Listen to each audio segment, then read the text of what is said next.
நிறுத்திங்க, பாதிப்பு எந்த அளவுக்கு இருக்கு? நம்ம பெரியார் பேருந்து நிலையம் முன்னாடி நிற்கிறோங்க. திருநெல்வேலியில் இதுதாங்க மெயின் இடமே. வியாபாரிகள் கடத்தெரு முக்கியமான ஒரு பகுதி.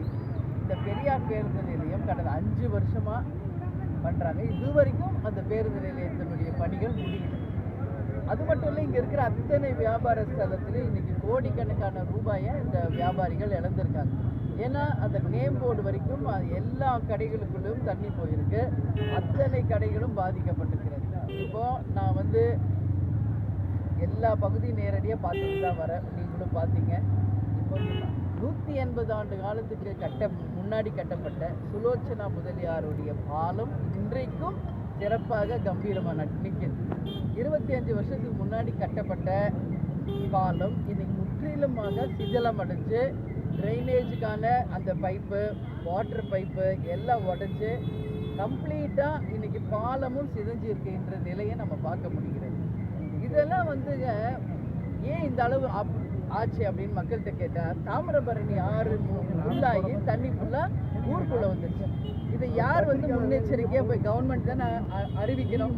அந்த மக்கள்கிட்ட அறிவித்து எல்லாரையும் முன்னெச்சரிக்கை நடவடிக்கையோட அவங்க பொருட்களோட அவங்களை இன்னொரு இடத்துக்கு ஷிஃப்ட் பண்ணியிருக்கணும் ஒரு 2 நாளைக்கு முன்னாடி.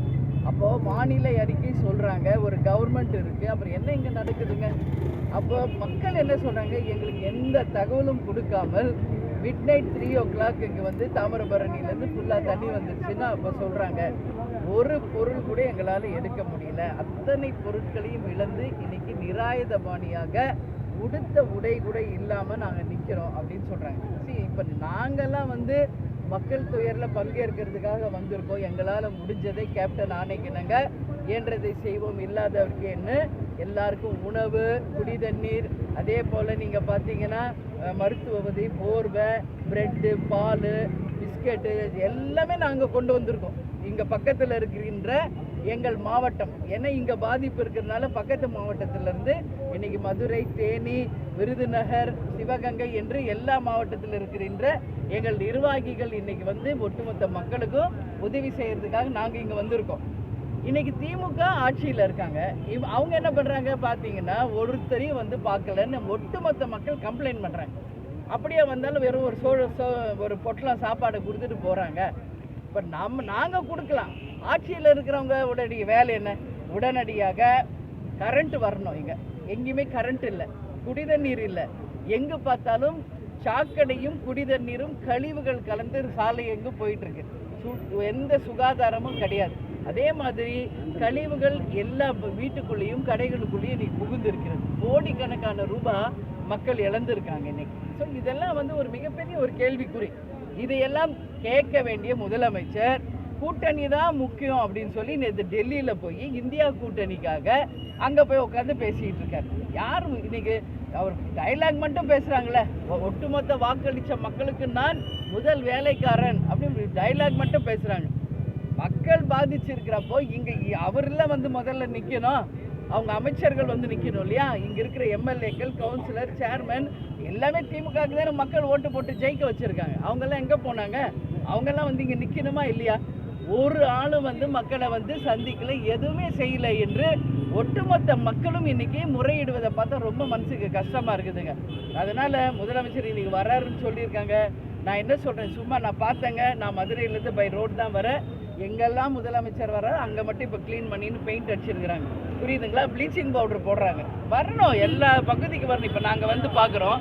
அதே மாதிரி பாருங்கள், இவங்கெல்லாம் தேனியிலேருந்து வெளியூர்கள்லேருந்து இங்கேருந்து கிளீனிங் பர்பஸ்க்காக கொடைக்கானல், தேனி இந்த மாதிரி கொண்டு வந்திருக்காங்க. ஆனால் அவங்களுக்கே கேட்டால் இன்னும் சாப்பாடு கிடைக்கலன்னாங்க. நம்ம தான் சாப்பாடு அவங்களுக்கும் கொடுத்தோம். நான் என்ன சொல்கிறேங்க, எல்லா பகுதிக்கும் வரணும் ஆட்சியில் இருக்கிறவங்க. இப்போ நாங்கள் ஆட்சியில் ஒரு தெருவுடவை நானே இறங்குவேன், எங்கள் நிர்வாகிகள் இறங்குவாங்க, எங்கள் தொண்டர்கள் இறங்குவாங்க. ஏன் இவங்க திமுக ஆட்சியிலேருந்து ஏன் மக்களை சந்திக்கலன்ற கேள்வி நான் கேட்கிறேன். அப்போ உங்களுக்கு மக்களை விட கூட்டணி தான் முக்கியம். அப்போது நல்ல ப்ரெஸ் நீங்கள் புரிஞ்சுக்கணும், இதை நீங்கள் செய்தியை ஆக்கணும். அடுத்த தேர்தலுக்கான வியூகத்தை தான் திமுக செய்கிறதே ஒழிய வாக்களித்த மக்களுக்கு இந்த ஆட்சி நல்லது செய்யலை என்பது தெளிவாக புரியுதுங்க. அப்போது இவங்க என்ன செய்கிறாங்கன்ற கேள்வி தான் இங்கே வருதுங்க. அதனால் இதெல்லாம் கண்டிக்கக்கூடிய ஒரு விஷயம். இப்போ நான் 10வது வார்டு 15வது வார்டு எல்லாம் நேரடியாக போனேங்க. இடுப்பளவு கழுத்தளவு இன்னைக்கு சாக்கடையில் மக்கள் இருக்காங்க. இந்த பகுதியில் நேற்று ஒரு சடலத்தை எடுத்திருக்காங்க. கடையில் வந்து ஒரு முதியவர் தூங்கிட்டு இருந்தார், சடலத்தை எடுத்திருக்காங்க. எல்லா பகுதியிலும் இன்னைக்கு ஹேண்டிகேப்ஸு, வயசானவங்க எல்லாருமே மூவ் பண்ண முடியாமல் கஷ்டப்படுறாங்க. ஸோ இதெல்லாம் யாருடைய பொறுப்பு? ஆட்சியில் இன்னைக்கு மேயர் யார்? இன்னைக்கு திருநெல்வேலி மேயர் யார்? திமுக. அவங்க வந்தாங்களா? அவங்களுக்குள்ளேயே சண்டை. இதுதான் ஓடுது. ஓட்டுக்காகவும் தேர்தலுக்காகவும் லஞ்ச ஊழல் பண்றதுக்கு தான் இங்க ஆட்சியாளர்களே ஒழிய மக்களுக்கு நல்லது செய்யுங்க யாரும் இல்லை என்பதை மக்களாகி நீங்கள் முதல்ல புரிஞ்சுக்கங்க. கஷ்டம் வரும்போது மட்டும் முறையிடுறீங்க, மறுபடியும் இது முடிஞ்சு ஒரு 2 மாதம் ஆனால் மறந்துட்டு தேர்தல் வரும்போது மறுபடியும் ₹1 ஓட்டு காசு கொடுத்தா அவங்க பின்னாடி ஓடுறீங்க. நீங்கள் ஒரு மாற்றத்தை கொண்டு வந்தால் ஒரு புரட்சியவே இந்த தமிழ்நாட்டில் ஏற்படுத்த முடியும்.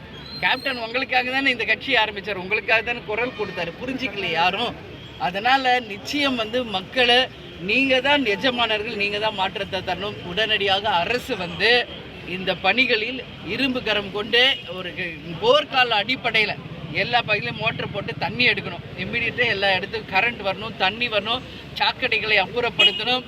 இன்றைக்கி சென்னையில் எப்படி ₹6000 மழை வெள்ளத்தால் பாதிக்கப்பட்டவங்களுக்கு நிவாரணத் தொகை தந்தார்களோ அதுபோல் இன்றைக்கி வியாபாரிகளுக்கெல்லாம் குறைந்தபட்சம் ஒரு ₹5 லட்சம் இந்த அரசு கண்டிப்பாக வியாபார பெருமக்களுக்கும் தமிழக இந்த பாதிக்கப்பட்ட மக்களுக்கு குறைஞ்சபட்சம் ஒரு 25,000 கட்டாயம் இந்த அரசு வழங்க வேண்டும் என்று தேமுதிக சார்பாக கேப்டன் கோரிக்கைக்கு தகுந்தபடி நாங்கள் கேட்டுக்கிறோம். நிச்சயம் இந்த அரசு செய்யும் என்று நம்புகிறோம். மத்திய மாநில அரசுகள் 2 பேரும் சேர்ந்து மக்கள் பிரச்சனையை தீர்க்கிறோம். இன்றைக்கி ஆளுநர் ஒரு கருத்து சொல்கிறாரு, முதலமைச்சர் ஒரு கருத்து சொல்கிறார். முப்படைகளையும் அனுப்ப நாங்கள் தயாராக இருக்கோம்னு ஆளுநர் சொல்கிறார். ஆனால் இவங்க என்ன சொல்கிறாங்க, ஆளுநருக்கு இவங்க யாருமே ஹெல்ப் பண்ணலன்னு ஒரு முறையீடு இருக்குது. இன்றைக்கி ஸ்ரீவைகுண்டம் இங்கே பக்கத்தில் தான் இருக்குது. நான் நாளைக்கு போகிறேன் தூத்துக்குடி மாவட்டம். அது வந்து தனி தீவாகவே ஆயிடுச்சு. இன்றைக்கி முற்றிலும் துண்டிக்கப்பட்ட ஒரு தொகுதி ஆயிடுச்சு. சாப்பாடு இல்லை, தண்ணி இல்லை, கரண்ட் இல்லை, டெலஃபோன் வசதி இல்லை, கழிப்படை வசதி இல்லை பெண்களுக்கு மெயினாக. அப்போது குழந்தைங்களை வச்சுட்டு என்ன பண்ணுவாங்க? ஸோ நிச்சயமாக இந்த மழை வந்து இயற்கை, இது யாரும் குற்றம் சொல்லலை. ஆனால் உடனடி ஆக்ஷனில் இறங்கணுமா இல்லையா அரசு? ஏன் இன்றைக்கி 4வது நாள் ஆச்சு, ஏன் ஒரு ஆள் இல்லை? இதை நான் காலையிலேருந்து திருநெல்வேலி ஃபுல்லாக வரேன், எங்கேயாவது ஒரு திமுக காரங்க ஒரு ஆள் என் கண்ணில் படலை. அப்போ என்னென்ன ஆட்சி நடக்குது? இதே தேர்தல் நேரம்னா ஒரு தெருவுக்கு 50 பேர் கூடாரம் போட்டுக்கிட்டு டேபிள் போட்டுக்கிட்டு உட்காந்து வேலை பார்க்குறீங்களா? அதே மாதிரி இன்றைக்கி ஜெயிச்ச இடத்துல வந்து செய்யணுமா இல்லையா? ஏன் செய்ய மாட்டேங்கிறாங்க?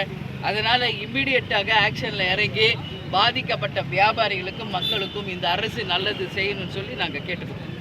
வியாபாரிகள் மிகப்பெரிய பாதிச்சிருக்காங்க. மிகப்பெரிய அளவில் இங்கே பாதிக்கப்பட்டிருக்கிறது, மிகப்பெரிய அளவில் பாதிக்கப்பட்டிருக்கு. அவங்களுக்கெல்லாம் நிச்சயமாக 3 மாதத்துக்கு கரண்ட் மின்சார கட்டணம் வசூலிக்கக்கூடாது. அவங்களுக்கான இன்சூரன்ஸ் தொகையை கட்டாயம் அரசு ஏற்றுக்கொள்ளணும். இன்றைக்கி முற்றிலுமாக பயிர் அழிஞ்சிருக்கு, அவங்களுக்கு வேண்டிய நிவாரணத் தொகையை கொடுக்கணும். அது மட்டும் இல்லை, இன்றைக்கி வீடுகளில் குருவி சேர்த்தாப்புல ஒரு ஃப்ரிட்ஜு, கிரைண்டரு, மிக்சி, ஏதோ அவங்களான உடைமைகள் அத்தனை இன்னைக்கு இழந்திருக்காங்க. ஒரு ₹1000 கொடுக்கறதுக்கே பாகுபாடு பார்க்குது இந்த அரசு. ஆனால் இன்றைக்கி ஒட்டுமொத்த பொருட்களை இழந்திருக்காங்க. அவங்களுக்கு நிச்சயமாக ஒரு ₹25,000 இந்த அரசு ஒவ்வொரு வீட்டுக்கும் தரணும். இது மாதிரி மெயின் ஏரியாவில் இருக்கின்ற வியாபாரிகளுக்கு குறைஞ்சபட்சம் ₹5 லட்சம் இந்த அரசு தரணும்னு சொல்லி நாங்கள் கேட்டுக்கிறோம். மெயினாக பண்ணணுங்க. வாழைத்தோப்பு, நெல் எல்லாமே அழிஞ்சிருக்குங்க, முற்றிலுமாக அழிக்கப்பட்டிருக்கிறது. எனவே விவசாயத்திற்கு வேண்டிய அனைத்து உதவிகளையும் மத்திய மாநில அரசுகள் நிச்சயம் செய்ய வேண்டும் என்று கேட்டுக்கொள்கிறோம்.